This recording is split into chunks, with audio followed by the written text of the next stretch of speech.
하나님, 오늘도 겸손하게 하나님의 말씀을 듣고자 합니다. 내게 말씀하시는 하나님의 말씀에 반응하게 하시고 우리의 마음밭이 좋은 밭 되어서 우리 마음속에서 열매 맺고 결실 맺을 수 있도록 하나님 우리를 붙들어 주십시오. 예수님의 이름으로 기도합니다. 아멘. 오늘 말씀은 민수기 24장 10절 한 절입니다. 24장 10절입니다. 함께 읽겠습니다. 발락이 발람에게 노하여 손뼉을 치며 말하되 내가 그대를 부른 것은 내 원수를 저주하라는 것이었거늘 그대가 이같이 3번 그들을 축복하였도다. 아멘. 여러분, 성경 속에는 정말로 많은 등장인물들이 있습니다. 그런데 대다수의 인물들은 이름 한 번 정도 언급되는 게 대부분이에요. 성경 속에서 누군가가 아주 많은 분량으로 등장을 한다면 그 사람이 어떤 사람이든지 간에 호기심과 궁금함을 가지고 살펴볼 필요가 있습니다. 여러분이 지금 묵상하고 계시는 그 민수기 말씀에도 22장부터 25장까지 그런 인물이 등장해요. 그는 아주 중요한 인물이었고 그뿐만 아니라 신명기, 여호수아, 느헤미야, 미가, 또 베드로후서, 유다서, 요한계시록에까지 언급되는 인물입니다. 바로 발람입니다. 그가 어떤 행동을 했기에 이렇게 많이 언급되고 있는지 오늘 성경이 들려주는 그 교훈을 여러분과 함께 좀 나누었으면 좋겠습니다. 여러분, 24장 10절의 본문을 조금 더 잘 이해하려면 앞선 배경을 좀 살펴보아야 하는데요. 21장에서 이스라엘은 자신의 대적들에게 큰 승리를 거둡니다. 그리고 22장에 모압 평지에 진을 쳤습니다. 이스라엘은 전쟁을 하지 않고 모압 땅을 둘러서 지나가려고 했지만 어마어마한 인구가 진을 치고 있는 모습을 본 모압 사람들은 너무 두려웠어요. 그리고 모압 왕 발락은 저주를 내릴 수 있는 발람을 부르게 됩니다. 발람이 얼마나 유명한 사람이었냐면요, 모압 왕이 이렇게 얘기해요. 내가 아는데 네가 축복하는 사람이 복을 받고 네가 저주 내린 사람이 저주받는 것을 내가 안다. 그래서 무려 약 650km나 되는 엄청난 멀리 있는 그 거리에 발람을 데리러 갑니다. 정말 용한 무당이었던 것 같아요. 발람을 처음 데리러 갔을 때 발람이 이렇게 이야기합니다. 저들의 신 여호와가 무슨 말을 하는지 내가 한번 들어보겠다. 그리고 하룻밤 기도하고 나서 이야기합니다. 하나님이 가지 말랜다. 돌아가라. 그랬더니 이번에는 발락 왕이 더 높은 고관들과 더 많은 돈을 줘서 발람에게 보냅니다. 분명히 하나님이 얘기하셨죠. 가지 말라고. 그런데 발람이 기다려봐라. 내가 한 번 더 그럼 여호와께 묻겠다. 아마 하나님이 아셨던 것 같아요. 얘는 어떻게 해든지 가겠구나. 그래서 하나님께서 발람에게 가라고 이야기하시면서 다만 내가 시키는 것만 하라 라고 당부하시면서 그를 보냅니다. 발람이 기분 좋게 떠납니다. 그러나 발람은 3번의 유혹에도 불구하고 자신의 뜻대로 하지 않고 또 모압 왕의 원대로 하지 않고 저주하지 않고 축복을 하게 됩니다. 그럼 여러분, 발람이 이렇게 축복을 할 수 있었던 이유가 뭘까요? 그가 하나님의 선지자였기 때문입니까? 아니요. 발람은 잡신들을 섬겼습니다. 발람이 그럼에도 불구하고 이렇게 할 수 있었던 건 그가 두려움 앞에 서 있었기 때문입니다. 강대국 애굽에서 한 민족을 이끌어낸 모든 전쟁 가운데서 승리케 한 신을 두려워했기 때문입니다. 우리도 역시나 여호와를 두려워하는 이런 경험들을 해야 합니다. 물론 사업이 망한다거나 큰 질병이 오기를 얘기하는 게 아니에요. 말씀을 통해서 그 안에 계신 하나님이 어떤 분이고 얼마나 두려우신 분인가를 우리가 경험해야 한다는 것입니다. 칼빈은 모든 신앙의 기초가 경외함이라고 이야기했어요. 절대자를 향한 경외함이 모든 신앙의 기초다. 근데 여러분, 경외함은요, 단순히 무서워서 막 벌벌 떠는 걸 이야기하는 건 아니고요. 경외함의 정의는 사랑함으로 두려워함입니다. 사랑하기 때문에 두려워하는 걸 경외한다라고 얘기해요. 부부 관계에도 이런 게 있어요. 배우자를 사랑하기 때문에 기꺼이 그걸 안 하는 겁니다.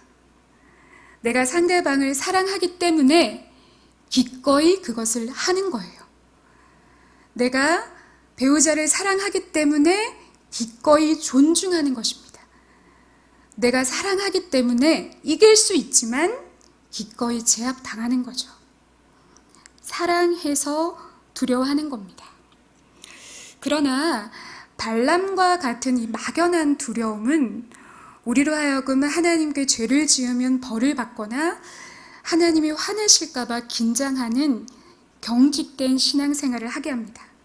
경직되고 수동적이기 때문에 두려움을 가지고 신앙생활을 하면 신앙생활이 이렇게 질질 끌려다녀요. 그러나 하나님을 경외하게 되면 능동적이고 적극적이고 그리고 자원해서 할 수 있습니다. 우리가 두려움을 가지고 하나님을 신앙생활을 하면 또 이럴 수도 있어요. 내가 죄를 짓지 않았어. 이 행동은 내가 봤을 때 칭찬받을 만해. 그러면 그 칭찬에 대한 보상을 바라게 돼요. 하지만 우리가 경외함으로 하나님을 섬기게 되면 내가 너무 기뻐서, 내가 즐겁고 내가 재밌어서 하기 때문에 보상을 바라지 않습니다. 왜냐하면 하나님의 사랑이 이미 내 마음을 가득 채웠거든요. 여러분이 자녀나 배우자에게 내가 기뻐서 뭔가를 해주면 그런 거 있잖아요. 맛있는 음식 해줬을 때 잘 먹으면 기쁘잖아요. 그것만으로도 보상이 되는 것처럼 우리가 하나님의 기뻐하시는 모습만으로도 보상이 되는 겁니다. 여러분, 그것이 바로 하나님을 두려워하는 것이 아니라 경외하는 것입니다. 그렇다면 여러분, 이스라엘 백성은 어땠을까요? 이스라엘이 모압 평지에 도착하기까지 무려 39년이나 걸렸습니다. 처음에 이스라엘 백성이 하나님을 기꺼이 따라 나서서 출애굽한 이유는요, 하나님이 애굽에 있는 모든 신들을 이겼기 때문이에요. 모든 표적들이나 기사와 이적을 통해서 하나님이 애굽에 있는 신들보다 더 강하고 무서운 분이라는 걸 알았기 때문에 이스라엘 백성들이 따라 나선 겁니다. 잘 생각해 보면 하나님을 두려워했지 하나님을 진실로 사랑했던 건 아니었습니다. 그래서 하나님께서는 그 백성들을 이끄시고 40년 광야를 통해서 내가 너희를 얼마나 사랑하는지 계속 보여주시고 또 그 백성이 정말로 하나님을 사랑해서 기쁘게 순종하는 자신의 백성을 만들고 싶어 하셨어요. 그리고 그들이 그렇게 되기를 원하시면서 그들을 광야 가운데서 인도하셨습니다. 그렇다면 여러분, 우리는 또 발람과 이스라엘은 왜 하나님을 경외하지 못하고 두려움 속에서 고민하고 갈등하게 될까요? 저희가 22장으로 잠시 한번 돌아가 보겠습니다. 발람이 처음에 모압 왕의 이야기를 듣고 갈 때 나귀를 타고 가죠. 여러분 다 아시는 부분이실 텐데 나귀를 타고 쭉 가는데 나귀가 길을 제대로 걷지를 않아요. 얘가 갑자기 밭으로 가고 포도원 담벼락에 몸을 비비고 나중에는 급기야 주저앉습니다. 여러분 제가 아까 말씀드렸듯이 650km예요. 갈 길이 멀어요. 발람이 너무 화가 나서 지팡이로 나귀를 때리는데 어머 세상에, 나귀가 말을 합니다. 왜 때리냐? 내가 지금까지 당신을 이렇게 쭉 섬기면서 내가 이런 행동을 한 적이 있느냐? 발람이 생각해보니까 없거든요. 그런 적 없었다. 그제서야 하나님께서 발람의 눈을 열어주시는데 발람 앞에 여호와의 사자가 칼을 들고 서 있는 겁니다. 발람은 눈이 어두웠고 나귀는 눈을 밝히 떠서 여호와의 사자를 보고 발람을 살려준 거죠. 발람이 나귀보다 못한 거죠. 발람이 나귀보다 못한 이유가 뭐였을까요? 바로 그가 탐욕에 쩔어 있었기 때문입니다. 탐욕으로 마음이 가득 차면 거룩한 것이 보이지 않아요. 하나님이 내게 원하시는 것을 볼 수가 없습니다. 심지어 발람은 하나님의 음성을 들었던 사람임에도 불구하고 여호와의 사자를 볼 수 없었어요. 베드로 후서 2장과 유다서 1장에서 무엇이라고 얘기하냐면 발람이 불의의 삭슬 사랑하다가 불의의 삭슬 위하여 불법을 행하고 어그러진 길로 갔다고 이야기합니다. 그 불의의 삭슬 사랑한 그 마음이 발람을 가득 채우고 있었던 거죠. 재물을 사랑해서 탐심으로 마음을 가득 채우면 막연히 하나님을 두려워할 수는 있어도 하나님을 경외할 수 없습니다. 그리고 그 발람은 25장에 와서 아주 큰 사건을 일으킵니다. 발람이 계속 축복을 하지 않자 모압 왕이 너무 화가 나서 그를 쫓아내요. 그런데 발람이 떠나면서 되게 미안했나 봐요. 돈을 너무 많이 받았는데 자기가 한 게 없는 거예요. 그래서 발락이 이렇게 말하기를 제가 묘책이 하나 있는데 내가 미디안 지방 가서 미디안 여자들을 좀 올려 보내줄 테니까 모압 여자들하고 이렇게 합세해가지고 이스라엘 백성이 보는 앞에서 바알 신을 위한 제사를 드리면 어떠냐. 그 백성들이 여호와를 배신하고 바알 신을 섬기면 하나님이 그들을 치실 것 같다. 민수기 31장 16절에 뭐라고 하냐면요. 보라, 이들이 발람의 궤를 따라 이스라엘 자손을 부활의 사건에서 여호와 앞에 범죄하게 하여, 또 요한계시록 2장 14절에도 발람이 발락을 가르쳐 이스라엘 자손 앞에 걸림돌을 놓아 우상의 제물을 먹게 하였고 또 행음하게 하였느니라. 25장에 발람의 이름은 등장하지 않지만 그 배후에 바로 발람이 숨어 있다는 걸 이야기해 줍니다.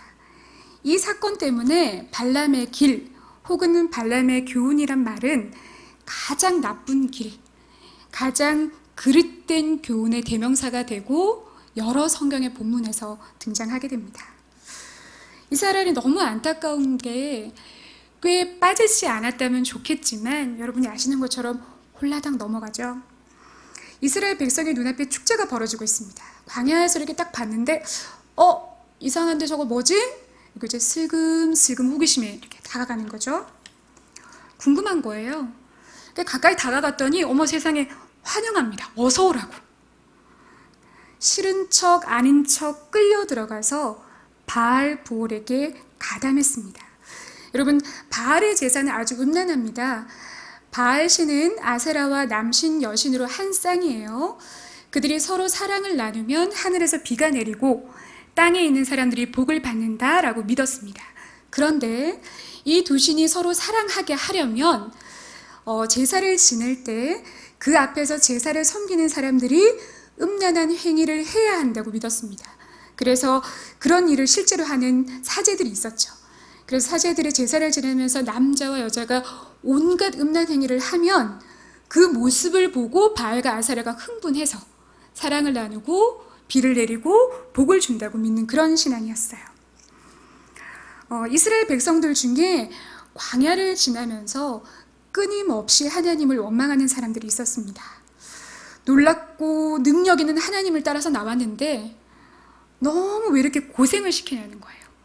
광야 생활이 너무 힘들고 너무 녹록치가 않고 너무 재미가 없으니까 나중에는 급기어 내가 애굽의 노예로 있을 때가 더 좋다. 돌아가고 싶다. 많은 사람이 그렇게까지 이야기를 합니다. 그런 사람들 앞에 바알 신의 제사는 축제인 거죠. 먹고 마시고 자기가 원하는 것을 마음껏 할 수 있는 그런 축제였습니다. 여러분, 그 유혹이 얼마나 달콤했겠어요. 그들은 바알을 택하고 하나님을 버렸습니다. 세상의 것들은 우리에게 또 인간에게 참 많은 만족감을 줍니다. 네가 원하는 것을 주고 더 많이 가져도 된다고 이야기하죠. 그러나 기독교의 신앙은 아니에요. 하지 말라는 것도 많고 지켜야 될 것도 너무 많습니다. 그러다 보면 내가 원하는 것을 하지 못하는 게 너무 많아요. 참 재미없습니다. 그러다가 누군가 슬슬 어머 이거 괜찮아 이런 얘기가 들리면 어머 이건가 봐. 그리고 훅 들어가게 되죠. 여러분, 하나님의 말씀은요, 우리의 육체적인 욕구를 충족시켜주지 않습니다. 더 정확하게 우리 마음속에 있는 탐심이나 탐욕을 채워주지 않아요. 하나님은 우리의 영혼을 충족시켜 주십니다. 하나님이 우리의 영혼을 충족시켜 주시다 보면 우리 마음속에 있는 탐심과 이렇게 부딪히게 됩니다. 그러나 그것을 기꺼이 이기게 하시는 그 거룩한 영성을 하나님이 우리에게 주셨어요. 바로 그것이 하나님을 향한 경외함입니다. 발락은 이스라엘을 저주하기 위해서 발람을 불렀습니다. 그러나 본문을 통해 확인한 것처럼 저주하지 못했죠. 사실 모압은 아브라함의 조카인 롯의 자손입니다. 그래서 이스라엘과는 먼 친척 형제 관계였고 하나님이 민수기 2장에서도 모압을 괴롭게 하지 말라고 말씀하셨어요. 그래서 그들은 전쟁할 이유도 없었습니다. 하지만 모압 사람들의 그릇된 두려움 때문에 그들은 어리석은 선택을 하게 됩니다. 사실은 저주하고자 하는 이 선택은 참 볼품없고 의미 없는 시도였지만 다른 면에서 보면 문제의 근원을 잘 나타내고 있습니다. 이게 무슨 말이냐면 이스라엘의 힘이 어디서 나오는지를 보여주고 있는 겁니다. 모압 왕은 저주를 통해서 이스라엘과 하나님의 관계를 끊고자 했습니다. 그래서 하나님으로부터 받는 힘을 이스라엘이 받지 못하게 해서 그 관계가 끊어지면 혹시 자신들과 전쟁할 때 우리가 승리하지 않을까 이런 생각을 했던 것 같아요. 하지만 그 계획은 명백히 실패했죠. 여러분, 주님의 백성은 저주를 받지 않습니다. 저주를 받을 수가 없고 저주가 통하지 않습니다. 사단의 침소가 그 어떤 영향력도 하나님의 백성에게 미칠 수 없어요.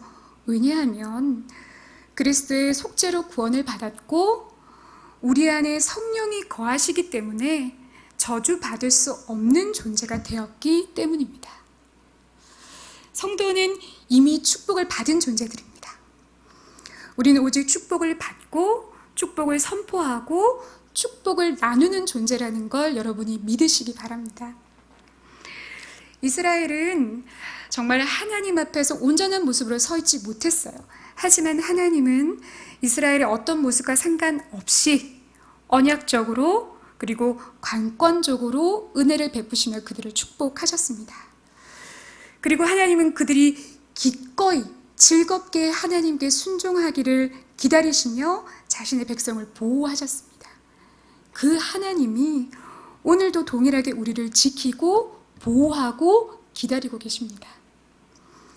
우리가 단순히 하나님을 두려워하는 게 아니라 막연히 하나님을 무서워하는 게 아니라 사랑함으로 기꺼이 순종하며 하나님을 경외하기를 지금도 기다리고 계십니다. 여러분, 우리는 매 순간순간마다 항상 어디에 속할지 선택해야 돼요. 바알 편, 여호와 편, 하나님 편, 세상 편. 여호수아가 24장에 말했습니다. 나와 내 집은 여호와를 섬기겠다. 너희도 선택하라. 열왕기상 18절에서 엘리야가 백성들을 향해서 이야기합니다. 너희가 여호와와 바알 신 앞에서 머뭇거리지 말고 오늘 선택하라. 하나님과 세상은 겸하여 섬길 수가 없습니다. 탐심이 우리의 마음을 채우면 하나님을 선택할 수 없어요. 하나님을 온전히 경외할 수 없습니다. 그러나 여러분 기억하십시오. 하나님을 선택하는 것은 손해보는 장사가 아닙니다. 그 어떤 것으로부터 끊을 수 없는 하나님의 사랑이 우리의 마음을 채우고 하나님의 한없는 축복이 우리의 삶에 임하고 모든 저주를 끊어내신 하나님의 능력이 우리를 보호하시는 겁니다. 아멘. 우리가 세상을 살면서 세상 것 때문에 염려하고 아침에 눈 떠서 잠들 때까지 세상 것을 생각하고 그 생각이 너무 크고 염려가 커서 꿈속에서도 또 생각하고 눈 뜨자 말자 또 세상과 때문에 염려하면서 혹시 이번 주간 세상 가운데 눌러 사셨습니까? 저희가 오늘 수요일이죠. 수, 목, 금, 토 남아있는 이 4일 동안 하나님을 정말 묵상하시면서 오늘의 이 말씀을 붙들고 사셨으면 좋겠습니다. 그리고 그것 가운데 하나님과 깨어진 관계와 친밀함을 회복하시고 여러분의 예배가 회복되었으면 좋겠습니다. 기꺼이 나를 사랑하시고 나를 기다리시는 그 하나님을 여러분의 삶 가운데 진심으로 기꺼이 찬양하는 한 주를 보내시기를 바랍니다. 아멘. 우리 이 시간 함께 찬양할까요? 나의 마음을 주께입니다.